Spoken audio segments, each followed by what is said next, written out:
पाट आहे. मित्रांनो आता आम्ही फॉर्च्युनर मध्ये बसलोय. मग आता भाऊ आहे माझ्यासोबत, प्रणव भाऊ मध्ये. भाऊ कसं वाटतंय आज? हो एक नंबर वाटते. तर आमच्या आधी बसल्या. आधी तुला कसं वाटतंय? एकदम मस्त. नमस्कार काय इलेक्शनला थांबणारे काय हात बीत करते असा? कसं वाटतंय फॉर्च्युनर? मस्त वाटलं. लेजेंडर प्लस वर बसून एक नंबर बघा हे असं पकडायला. ओके. लाईट बी बंद करून दाखवतो. हा बंद केली चालू केली. ओके. तर आता आम्ही नाही का असंच निघालोय नाही का पुण्यात असंच निघालोय फिरायला निघालोय. बघा काय म्हणतोय आमचा भाऊ. पण जाऊन आले. कसं आहे व्हायचं ए, नाद करते का? करते काय यायलाच लागतंय. प्रणव भाऊ तुझी बॉडी बिडी दाखव. तस ज्याला नाही पोटतो भिकार चोट. माझी दाखवली असते पण जाऊ दे. मला लय दिसन कसं नजर बिजर लाग त्यामुळे दाखवत नाही.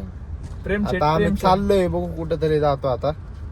भेटू नंतर भेटूया पुढच्या- नेक्स्ट ब्लॉग मध्ये असं टाईम